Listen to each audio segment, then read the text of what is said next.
नाटी दुल्हन। मयंक की बीवी नेहा की हाइट बहुत ही कम थी। वो इतनी नाटी थी कि लोग उसका कई बार मजाक बना देते। अरे नेहा, तेरे लिए तो मुझे किचन में टेबल रखना पड़ेगा।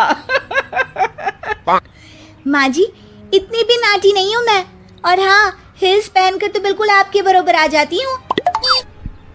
अरे तेरे पापा ने महंगी कार का लालच दे दिया, वरना तो मेरे बेटे के लिए लंबी लंबी लड़कियों की लाइन लगी थी। क्या बताऊं तुझे, कटरीना फैल थी उनके सामने। पर माँ जी, आपका मयंक भी तो हाइट में कौन सा अभिषेक बच्चन की तरह है जो कटरीना मिल जाती। वैसे भी मेरी और इनकी जोड़ी तो राम सीता की जोड़ी है, राम सीता की। एक दिन सभी खाना खा रहे होते हैं, तभी माँ, दाल बहुत अच्छी बनी है, जरा और देना। रुको जी, मैं लेकर आती हूँ, किचन में है। वैसे भी मैं खड़ी ही हूँ। ये सुनकर सास हंसने लगती है। तुम खड़ी हो या बैठी, एक जैसी लगती हो।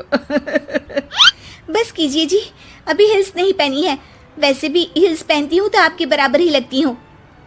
एक दिन नेहा सब्जी लेने बाहर निकलती है तो पड़ोसन कहती है, अरे देखो देखो कितनी नाटी है। मयंक तो दिखने में अच्छा है, हाइट भी ठीक ठाक है, फिर क्या जरूरत थी ऐसी नाटी बहू लाने की। दहेज बहन, दहेज।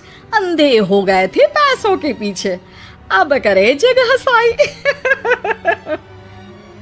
दोनों की बात नेहा सुन लेती है और उसे बहुत गुस्सा आ जाता है। आंटी जी, एक बात बताओ, मेरे पापा के पास पैसे हैं, उनको अच्छी लड़की की तलाश थी, ये पसंद आए और शादी हो गई। इसमें मेरा क्या कसूर है जो आप लोग मुझे सुना रही हैं? अरे नहीं नहीं नेहा, हम तो तेरी सास की बात कर रहे थे कि कितनी लालची औरत है। देखिए, वो लालची नहीं है। हाँ, उनकी कुछ शौक है जो वो अपने बेटे से पूरा करवाना चाहती है। और देखा जाए तो उसमें उनकी गलती भी क्या है भला। अगर इन्होंने मुझसे शादी की है तो जरूर कुछ न कुछ तो अच्छाई नजर आई होगी ना। और अब ना तो मैं आपकी बहू हूँ और ना ही आपके रिश्तेदारों को मुझसे मिलना है। फिर ये बात समझ नहीं आई कि आप इतना परेशान क्यों हो रही हैं। ये बोलकर नेहा वहां से निकल जाती है। नेहा, चलो तैयार हो जाओ, हम लोगों को एक पार्टी में जाना है। नेहा तैयार होकर पार्टी में जाती है, जहां मयंक का दोस्त उससे कहता है, अरे मयंक, तू लकी है यार, तेरी बीवी की हाइट इतनी कम है कि तुझे बच्चे की जरूरत ही नहीं है, भाभी ही बच्ची जैसी है।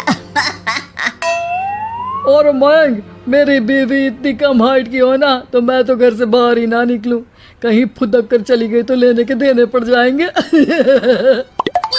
सभी नेहा पर हंसने लगते हैं।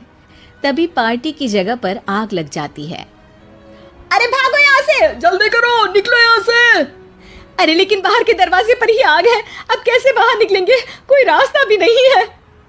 अरे रास्ता है ना, अगर कोई इस खिड़की से बाहर निकलकर अगर सामने के दरवाजे में आग को बुझा दे तो सब निकल सकते हैं। तभी नेहा उस छोटे से जरोखे से बाहर निकलकर आग को बुझा देती है। अरे वाह, भाभी जी ने तो आज हम सबको बचा लिया। वाह भाई वाह, बीवी हो तो ऐसी, अपने पति ही नहीं बल्कि यहाँ मौजूद सभी की जान बचा ली है इसने। भाई मयंक, माफ कर देना, तेरी बीवी तो सच में कमाल है। मुझे ये बात पता है और मुझे मेरी बीवी पर गर्व है। नेहा मुस्कुराकर अपने पति की तरफ देखती है। कुछ दिनों बाद जब नेहा और उसकी सास मार्केट जाती है, वहां पर, अरे भैया, ये कपड़ा तो देना, कितने का पड़ेगा? माता जी, ये तो बहुत महंगा कपड़ा है, लेकिन अब बस सिर्फ 2 मीटर ही बचा है। मेरे तो किसी काम का है नहीं ये टुकड़ा, तो आप 100 रुपया ही दे दीजिए।